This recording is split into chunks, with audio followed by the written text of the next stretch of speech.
Hello and welcome to the review of the second match between New Zealand and Pakistan played at Dunedin. If you thought the first match was a horror show and you were in the edge of your streets making sure that it didn't repeat again, you weren't alone. I too was in the same boat as you. I desperately was looking for Pakistan to show up a fight. I don't think just me, I think the whole nation was, especially after their performance in that first match. And Pakistan did not disappoint. Sure, it might have lost the match, but I definitely think Pakistan played a way better game of cricket than it did in the first match and definitely put up a fight. Was it good enough? No. And to be honest, I don't know if this Pakistan team will be able to challenge a full strength international team. Not because of the players it has. Yes, definitely you have to ask questions as to why some of these players are playing the game and why others have been ignored, but also in the way it is playing. So they say that they want to be a new look team, they want to be an ultra attacking team, take the challenge to the opposition. But someone needs to make me understand how exactly is that being delivered on the field. Because this kind of attitude of going after every single ball, not having a plan, not targeting one single bowler, I don't know if it is smart cricket. Let's take a recap of the second match. So to start off with, I think the second match was actually rain affected and the whole day was very cloudy and very windy. Although there wasn't as much sea movement on offer, perhaps also because you couldn't get to see it because the seamer-in-chief of the last match, Kyle Jamieson, wasn't playing this one. Pakistan comes out to bat in a 15-over encounter and both their openers were batting as though it was a 5-over encounter. They were just going, after every single ball, and if they were actually making contact, it would make sense. But the way they were going, someone needs to make me understand what exactly is the brief that was given to these openers. Did they tell them to get them off to a good start? What is the definition of a good start? Is a good start, 100 for no loss in 4 overs? Because that's the way they were playing. It's the first over of the innings, and Mohammad Harris and Hassan Nawaz, of course, is the one on strike. He just goes for a crazy swing of the ball and of the bat, and it was basic movement. I mean, you'd expect that. So he was aiming to clear long on to go for a 6, and he was this side, and instead he was caught behind the cover. Behind the covers. The covers had to go running behind and catch that ball. It went high up in the air. I mean, how much off shape can you go on a ball? And it goes to show what kind of form this gentleman is in, and it goes to show why exactly is this gentleman in the team. Whom is he replacing? With what credentials is he in the team? And what is the objective that he wants to meet with this kind of approach? So I don't think you should ask just the player. You should be asking the people who've given him this kind of approach, saying, what exactly do you want to expect? I don't think anybody bats this way. I don't think even in club cricket people are batting this way. Mohammad Harris, his fellow opener, sure, you could say he got away a couple of boundaries, but I don't know how much of those boundaries is him hitting the ball or the ball hitting his bat. So one of them was a complete agricultural heave from left to right, and the ball just happened to make contact and kind of go for a 4. I mean, you really don't want your openers to be batting this way. You'd think that your openers knew how to bat, line and length bowling, seaming ball, play a few cover drives. What happened to the square cut? What happened to the glance? What happened to your straight drive? Take a few singles, get the feet rolling, place the ball here and there. Nope, we're just going to go, hell for leather, and it's either 6 or out. So anyway, before you knew it, the Pakistani captain was in, and luckily, looks like Salman Agha is a good head on his shoulders. He's got a good head on his shoulders. So this is the second time I'm seeing him play.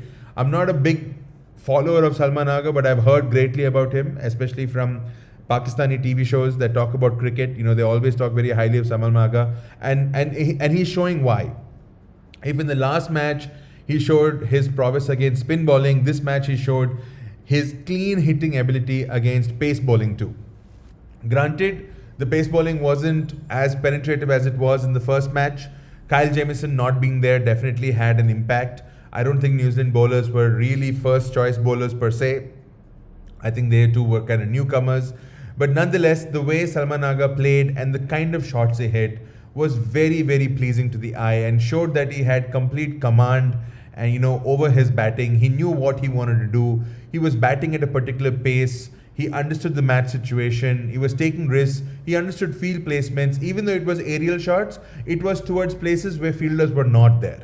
So it was, in that way, I would say it was low risk. So how can you say sixer, where you're hitting the ball, aerial is low risk? When you do it when there's not a fielder over there, that's called low risk, right? And so in that way, I felt Salman Agha actually played a very, very good innings. Someone who was actually looking good along with Salman Agha was Irfan Khan. Definitely there was learning from the first match where, you could see that he was taking his time. But in a 15 over context, I felt 11 runs of 9 balls was a little bit too slow.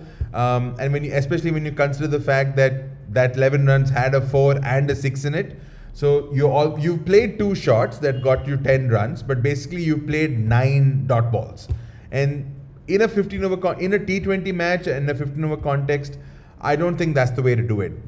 Again, like I said, he was trying to take his time, but it always helps when you rotate strike, and I feel these Pakistani players just aren't doing that enough.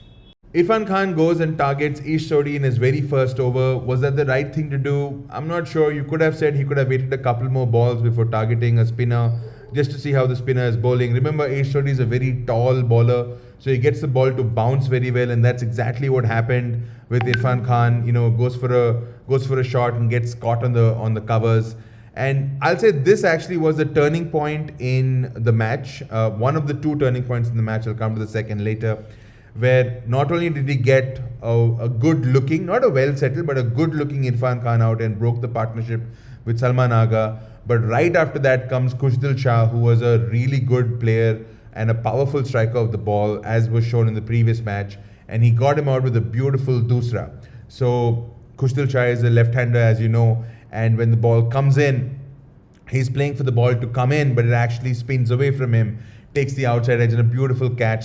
The wicketkeeper staying low with the ball. So it's really good cricket all round. And I don't know if they set it up. Maybe it was learning from the previous match where they kind of didn't want to give the ball all the way full, where, Khushdil Shah could swing at it. So it was just a little bit short of length, but still full enough to draw him out to the front. And a beautiful dusra by Ish Sodhi, and you could see that he was pumped.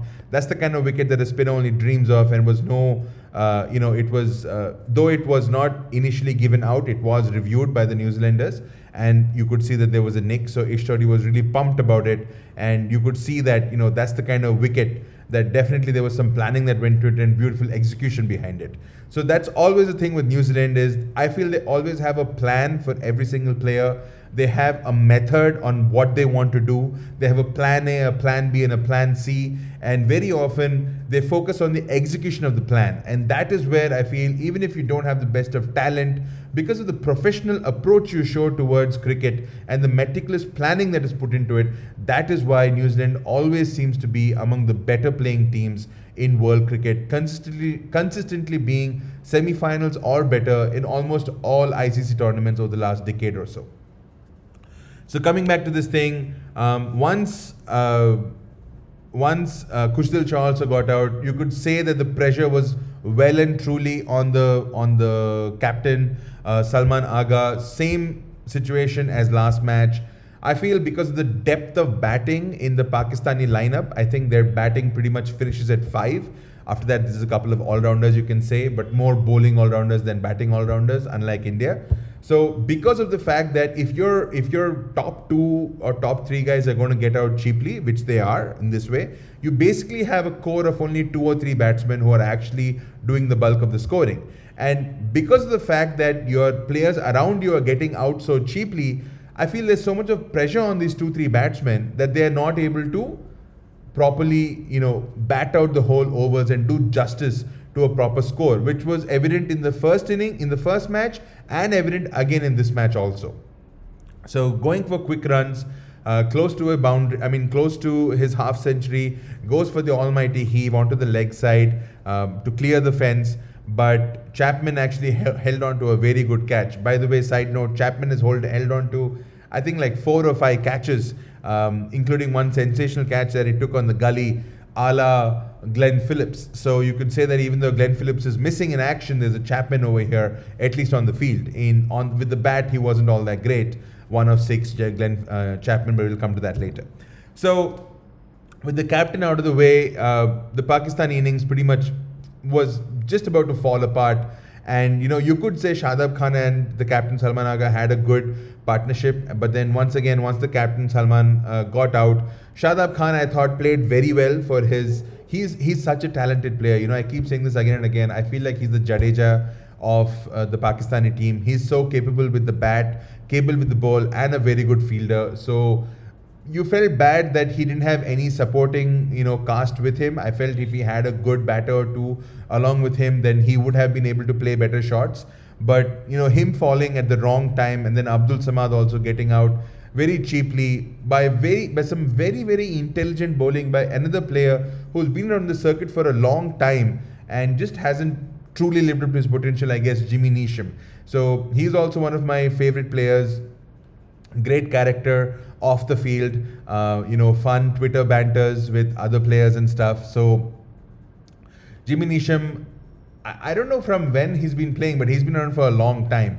And good with the bat, good with the ball. And again, you could see how well he was bowling towards the death. He's usually the kind of bowler who comes in towards the ending of an innings. Some good slower balls, balls that are wide off the, just beyond the reach of the batter, just beyond the swing, if you may.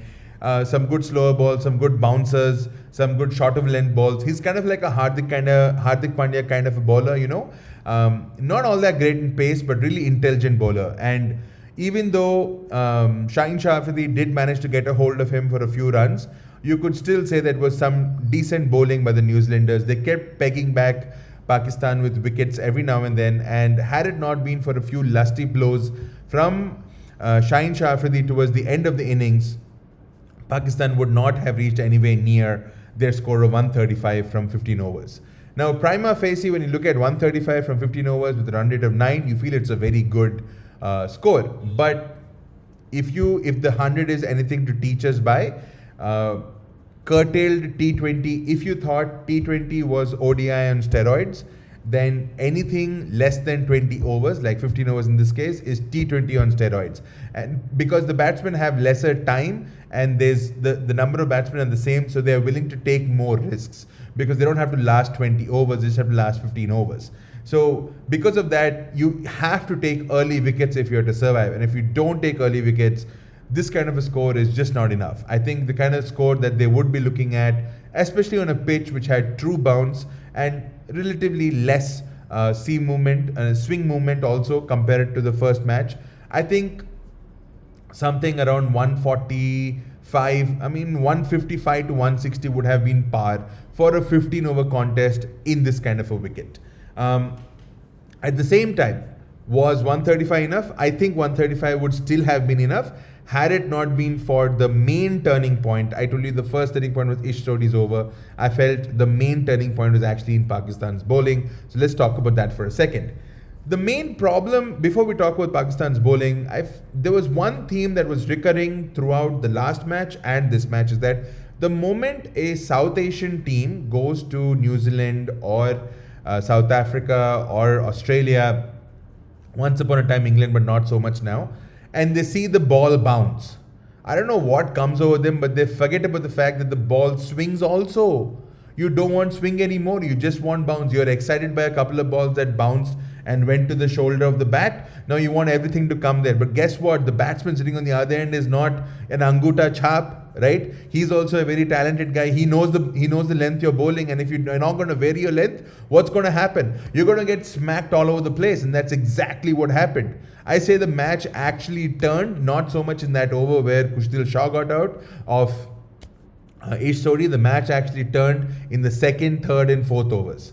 The first over was sure a maiden bowled by Shaheen Shah Afridi. I think he surprised himself also over there. But the moment the second bowler, Mohammad Ali, comes on to bowl, I mean, Mohammad Ali, okay, sure, he was a new guy here, I agree.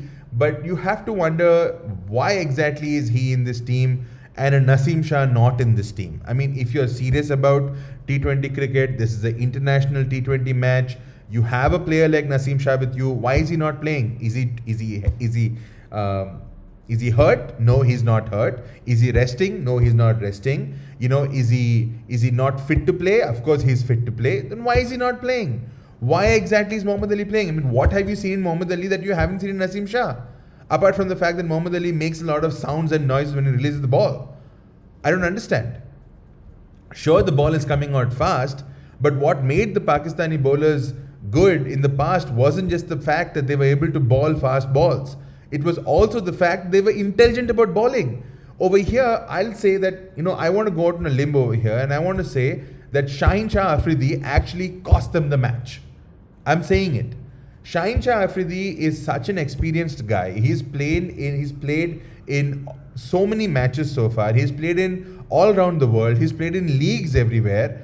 That kind of a player, you're a senior statesman. He's only in the T20 side, by the way. He's not even in the ODI side now. And what do you expect from him? You expect him, sure, ball fast. I'm not saying don't ball fast. You get hit for a 6, no problem. You get hit for a second 6, no problem. But the third time at least you got to learn. You got to learn why you're getting hit for a 6. You got to understand that you can't pitch the ball in the same place to the same batsman at the same speed. The only thing changing was how far the ball was going out of the stadium. Not even over the rope, out of the stadium. So 26 runs were leaked in the third over. Can you believe it? And I think something like 18 runs were leaked in the second over. So between the second and the third overs, New Zealand scored 7 sixes. 7 sixes in a 15-over game in the first 3 overs. What else do you want? The match was lost right there. I mean, what is the point in me discussing everything else if that's the way they want to bowl?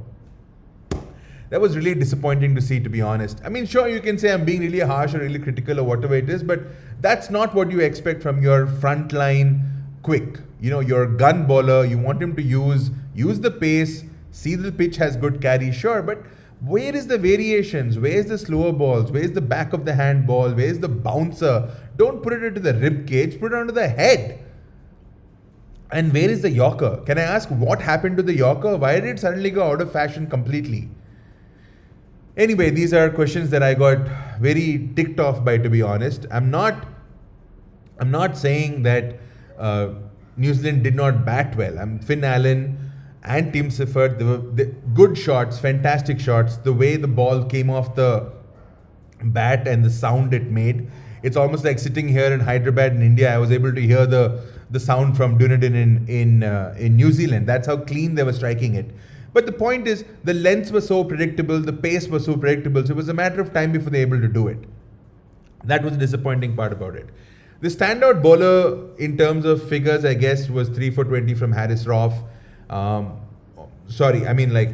2 for 20 from 3 overs from Haris Rauf. But I don't know how much of that was, he came on to bowl a bit too late, is what I felt in the first place. He should have been, 1 down, and he should have come a little bit earlier. I know he doesn't traditionally take the new ball, but with an inexperienced campaigner like Mohammad Ali, maybe it would make sense for you to take the new ball, especially because in the last match, your openers destroyed you. So in this match, at least, you should have had a plan that you want to get your openers out.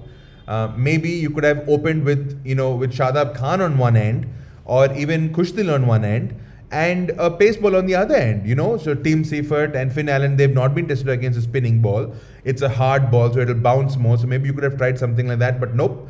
You stuck to your guns. This is what I meant when I said New Zealand was a smart team that was professional in their approach, and Pakistan is a talented team with sometimes no professionalism, meaning there almost seems to be no intelligence in the way they're doing it. And that is what upsets me so much. So Kushdil Shah actually bowled very well. The figures of 3 overs for I think 16 runs, roughly 5 over in a game in which the run rate was about 10 or 9 or whatever it was fantastic bowling. You could feel that he really had the batters kind of respecting him, and they were just. And this is the other good part, is when they were not hitting 6s or 4s, the New Zealand players were doing something fantastic, something that I think the Pakistanis need to learn, taking singles. It is such an important thing to do. You're not able to get the ball away for a 6 or a 4, no problem.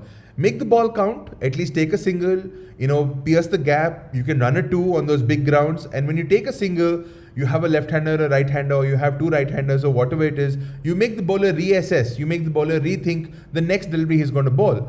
You take a guy like Irfan Khan. I mean, he played, like I said, he played 11 balls in which there were 2 scoring shots for 10 runs, and he played 9 balls, 2 scoring shots for 10 runs, and 7 balls were complete dots. And not just him, you take almost all the Pakistani batters, they were either going for 4s or 6s or out. You know, it's kind of like that West Indies approach where everybody wanted to just hit 4s and 6s, and ultimately, sure, it looked spectacular when it came off like once in 50 times, but the remaining times it looks horrible and looks very non-professional, and that's exactly what it was.